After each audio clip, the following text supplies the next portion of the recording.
இந்த வீடியோவில் நான் எந்த டாபிக் பேச போகிறேன்னு சொல்லிட்டு கண்டிப்பாக உங்களுக்கு தெரியும்னு நினைக்கிறேன். எஸ், கொட்டாவி, கொட்டாயி, கெட்டாவி இந்த மாதிரி எது வேணாலும் சொல்லலாம். இது ஏன் வருது அப்படின்றத நம்ம பார்க்க போகிறோம். இது வர்றதுனால ஹெல்த்தில் ஏதாவது நமக்கு பிரச்சனை இருக்கா, இது எதனால் நம்ம வந்து அடுத்தவங்க கொட்டாவி விட்டால் நமக்கும் வந்து வருது, அது எப்படி பரவுது, இதில் இருக்கிற சீக்ரெட் என்ன அப்படின்றத நிறைய விஷயத்தை நம்ம பேச போகிறோம். இது வந்து நம்ம கொட்டாவி தானே, இதில் என்ன இருக்க போகுது அப்படின்னு சொல்லிட்டு அசால்ட்டாக இல்லாமல் இதில் இருக்கிற சுவாரஸ்யமான விஷயத்தை பற்றி நம்ம பேச போகிறோம். அவ்வளோ பெரிய டாபிக் இது. பட் நான் அதை சுருக்கி சின்னதாக சொல்ல போகிறேன். ரொம்ப இன்ட்ரெஸ்டிங்காக கூட இருக்கும். சீரியஸாக சொல்கிறேன், இந்த வீடியோவுக்கு கண்டென்ட்டை நான் எடுக்கும்போது ஏகப்பட்ட டைம் வந்து நான் கொட்டாவி விட்டுட்டேன். கண்டிப்பாக நீங்களும் இந்த வீடியோ பார்க்குறதுக்கு, அதாவது பார்த்து முடிக்கிறதுக்குள்ளே கண்டிப்பாக நீங்களும் ஒரு டைமாவது கொட்டாவி விடுவீங்க நான் நம்புகிறேன். ஒரு டைம்லாம் இல்லை, அதுக்கு மேலேயே இருக்கும். அதுதான் சீக்ரெட்டு. ஸோ கண்டிப்பாக அப்படி நீங்கள் கொட்டாவி விட்டிங்கன்னா மறக்காமல் கமெண்ட் பண்ணுங்கள். கொட்டாவி விடலைனாலும் அதையும் மறக்காமல் கமெண்ட் பண்ணுங்கள். கொட்டாவி விடாமல் இருக்க மாட்டீங்க. மேபி அப்படி ஒரு அதிர்ஷ்ட பிறவி யாராக இருந்தீங்கன்னா அதை நம்ம தெரிஞ்சுக்கணும்ல, அதுக்காக தான். நம்மளில் பல பேர் வந்து என்ன நினச்சிட்ருக்கோம் அப்படின்னா, இந்த கொட்டாவியை வர்றதுக்கான காரணம் வந்து நம்ம உடம்புல வந்து ஆக்சிஜன் லெவல் கம்மியாகிடுச்சு, கார்பன் டை ஆக்சைடு வந்து அதிகமாகிடுச்சு. ஸோ அதை வந்து இந்த மாதிரி கொட்டாவி விட்டு நம்ம பிரெயின் வந்து ஈக்குவல் பண்ணிக்குது அப்படின்ற மாதிரி நம்ம நிறைய பேர் நினச்சிட்டு இருந்தோம். ஈவன் நான் படிக்கும் போதுமே வந்து காலேஜில் எனக்கு புக்கில் இப்படி தான் இருந்துச்சு. எக்ஸாக்டாக இதுதான் எனக்குமே வந்து தியரியாக கொடுத்துருந்தாங்க. அப்புறம் சில பேர் நினச்சிட்டு இருப்பாங்க, கொட்டாவி விட்டால் கண்டிப்பாக நம்ம தூக்கம் வரும், தூங்குறதுக்கு தான் நம்ம பிரெயின் வந்து சிக்னல் கொடுக்குது அப்படின்ற மாதிரிலாம் நிறைய பேர் சொல்லியிருந்திருப்பாங்க. இப்போவுமே வந்து பார்த்திங்கன்னா கூகுளில் போய் டைப் பண்ணிங்கன்னா என்ன போட்டிருக்காங்கன்னா, இந்த மாதிரி வந்து ஆக்சிஜன் லெவல் கம்மியாகிறதுனால தான் நமக்கு வந்து கொட்டாவி வருது அப்படின்ற மாதிரி அதில் மென்ஷன் பண்ணியிருக்காங்க. பட் அது 2002. பட் அப்போவுமே வந்து ஒரு சந்தேகம் இவங்களுக்கு, இதுதான் கரெக்டான ரீசனா அப்படின்னு சொல்லிட்டு ஒரு சயின்டிஸ்ட்டுக்குள்ளே இது ஒரு சந்தேகமாகவே இருந்துச்சு, பெரிய விஷயமாகவே இருந்துச்சு. அதை வந்து 2015 மறுபடியும் வந்து ரிசர்ச் பண்ணாங்க ஒரு தியரி மூலிமா. உடனே உங்களுக்கு டவுட் வரும், கூகுள்லேயே இப்படி தானே கொடுத்துருக்கு, நீ எதை பார்த்துட்டு வந்து இங்கே வந்து ஒப்பிக்கிற அப்படின்னு சொல்லி கேட்காதீங்க. இது வந்து ஹெல்த் லைன் அப்படின்ற ஒரு வெப்சைட். ஸோ ஆத்தரைஸ்டு ஒரு வெப்சைட் அப்படிங்கிறதுனால ஹெல்த் லைன் அப்படின்றது இப்போ வந்து கூகுளை விட அது வந்து மிகப்பெரிய ஒரு வெப்சைட்டு. மிகப்பெரிய வெப்சைட்டுன்றதை விட ஒரு நம்பிக்கைத்தன்மை உள்ள ஒரு வெப்சைட்டு. ஸோ அதில் படித்து தான் நான் உங்களுக்கு சொல்கிறேன், சரிங்களா? இப்போ என்ன ரிசர்ச் பண்ணாங்க அப்படின்றத நம்ம பார்க்கலாம்.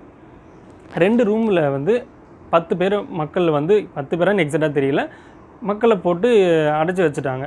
அதில் ஒரு ரூமில் வந்து பார்த்திங்கன்னா ஆக்சிஜன் சப்ளை கொடுத்துருக்காங்க, இன்னொரு ரூமில் எதுவுமே கொடுக்கல. ஸோ 2 ரூம்லேயும் வந்து இருக்க விட்டு அவங்கள அப்சர்வ் பண்ணியிருக்காங்க. எந்த ரூமில் இருக்கிறவங்க அதிக டைம் வந்து கொட்டாவி விடுறாங்க அப்படின்றத அப்சர்வ் பண்ணியிருக்காங்க. கடைசியில் அவங்களுக்கு கிடைச்ச ரிசல்ட் என்ன அப்படின்னு பார்த்தீங்கன்னா, 2 ரூம்லேயுமே இருந்தவங்களுக்கு கொட்டாவி அப்படின்றது சேமாக எல்லாத்துக்கும் ஒரே மாதிரி தான் வந்திருக்கு. ஒரு ரூமில் இருக்கவங்களுக்கு அதிகமாகவோ ஒரு ரூமில் இருக்கவங்களுக்கு கம்மியாகவோ வரல, ஈக்குவலாக வந்திருக்கு. ஸோ அப்போ ப்ரூவ் பண்ணியிருக்காங்க ஆக்சிஜன் ஒரு காரணம் இல்லை இந்த கொட்டாவி வர்றதுக்கு அப்படின்றத அவங்க ப்ரூவ் பண்ணாங்க. அப்போ வேறு என்ன ரீசன் அப்படின்றத அவங்க கண்டுபிடிச்சாங்க அப்படின்னா, நம்மளுடைய பிரெயின் டெம்பரேச்சர் அதிகமாகும் போது, ஓவர் ஹீட் ஆகும்போது இந்த கொட்டாவி அப்படின்றது வருது.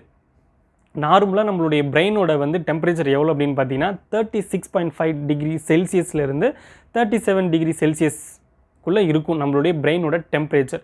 இது அதிகமாகும் போது தான் நமக்கு வந்து அந்த கொட்டாவி வருது. இந்த கொட்டாவி விடுறதுனால எப்படி வந்து பிரெயின் வந்து ஹீட்டை வந்து ரெடியூஸ் பண்ணுது அப்படின்னு உங்களுக்கு டவுட் வரும். நம்ம கொட்டாவி விடும்போது வெளியே இருக்கிற காற்றை நம்ம உள்ளே இழுக்கும்போது அந்த ஏர் வந்து நம்மளுடைய பிளட் வெசல்ஸ் மூலிமா பிரெயினுக்கு வந்து ரீச் ஆகும், வித் ஆக்சிஜனோட ரீச் ஆகும். ஸோ அப்படி ரீச் ஆகும்போது பிரெயின் வந்து கூல் ஆகுது, ஹீட்டை வந்து வெளியே விட்டுருது. ஸோ இதுதான் நடக்குது. இந்த ப்ராசஸை உங்களுக்கு இன்னும் புரிகிற மாதிரி சொல்லணும் அப்படின்னா, நம்ம காரில் வந்து பார்த்திங்கன்னா ரேடியேட்டர் இருக்கும், இன்ஜின் இருக்கும். இந்த ரேடியேட்டரோட வேலை என்னென்னா, வெளியே இருக்கிற காற்றை வந்து எடுத்துகிட்டு வந்து அந்த இன்ஜினில் கொடுத்து இன்ஜினில் இருக்கிற ஹீட்டை வந்து வெளியே கொண்டு போகிறதுக்காக இப்படி சர்க்குலேஷன் பண்ணும். ஸோ இதே ப்ராசஸ் தான் வந்து நம்மளுடைய பிரெயினுக்கும் இருக்குது. பட் அது வந்து பிளட் வெசல்ஸ் மூலிமா நமக்கு நடக்குது. இவ்வளோ தான் நமக்கு வந்து ஒரு டிஃப்ரெண்ட்டு. இப்போ சில பேருக்கு ஒரு டவுட் வரும், இல்லையே நான் வந்து மாத்திரை சாப்பிடும் போதெல்லாம் வருது, நான் வந்து டயர்டாக இருக்கும் போது வருது, நான் தூங்கணும்னு நினச்சா வருது, நான் வந்து ரொம்ப டிப்ரெஷனில் இருந்தால் எனக்கு வந்து கொட்டாவி வருது, அப்போ இதெல்லாம் என்ன அப்படின்ற மாதிரி நீங்கள் கேட்பீங்க. எஸ், இங்கே தான் மேட்ரே இருக்குது. என்ன அப்படின்னு பார்த்தீங்கன்னா, நம்ம டிப்ரெஷனாக இருக்கும் போதும் சரி, அதாவது ஸ்ட்ரெஸ்ஸாக இருக்கும் போதும் சரி, அதேமாதிரி நம்ம வந்து டயர்டாக ஒர்க் பண்ணி ரொம்ப டயர்டாக இருப்போம், பாடியும் டயர்டாக இருக்கும், பிரெயினும் டயர்டாக இருக்கும். இந்த மாதிரி சமயத்துலையும் சரி, நம்ம அதிகமான டேப்லெட்ஸ் எடுத்துக்கும் போதும் சரி, நம்மளுடைய பிரெயின் வந்து ஹீட் ஆகும்.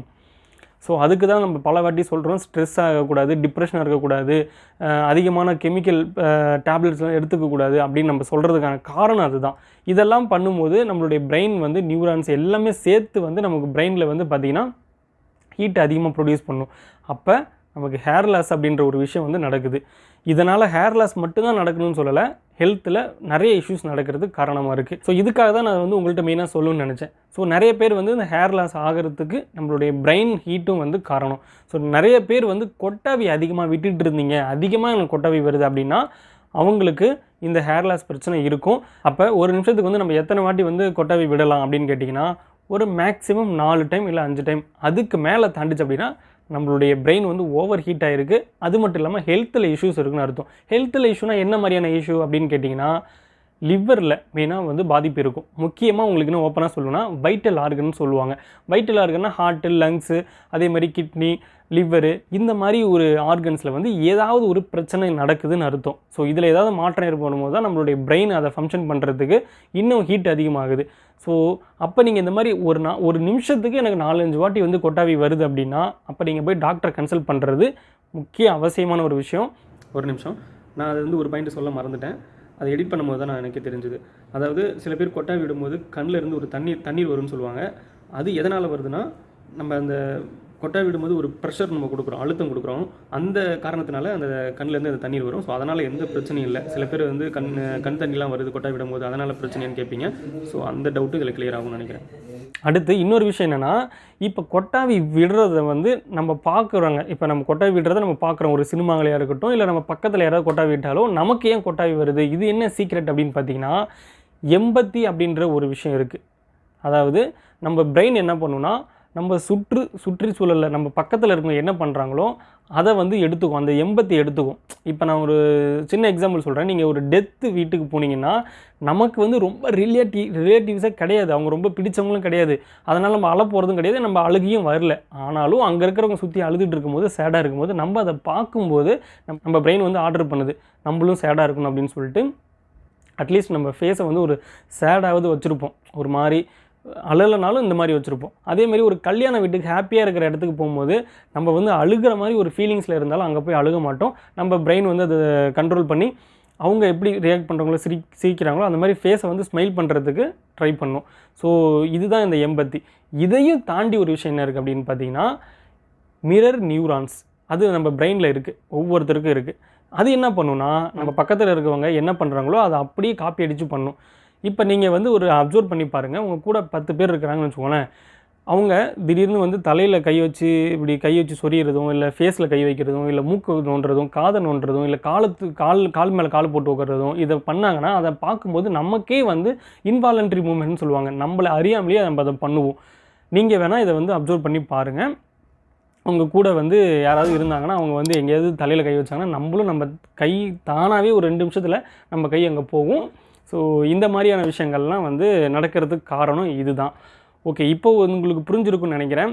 இதில் இருக்கிற பொய்கள் என்ன, உண்மைகள் என்ன, நம்ம என்ன இதனால் நம்பிட்டு இருந்தோம் அப்படின்றது உங்களுக்கு தெரிஞ்சிருக்குன்னு நினைக்கிறேன். ஸோ கொட்டாவி அப்படின்றதுமே சர்வ சாதாரணமான விஷயம் இல்லை. ஸோ நம்ம இன்னொரு வீடியோவில் நம்ம வந்து பார்த்திங்கன்னா இந்த விக்கல் எதுக்கு வருது அப்படின்றதையும் நம்ம வந்து தெளிவாக டீட்டெயிலாக சொல்லலாம். இப்போ வந்து இந்த வீடியோ உங்களுக்கு பிடிச்சிருந்துச்சுன்னா லைக் பண்ணுங்கள். மறக்காமல் உங்கள் ஃப்ரெண்ட்ஸுக்கிட்ட போய்ட்டு ஷேர் பண்ணி நீங்களும் வந்து கெத்து காமிச்சிக்கோங்க.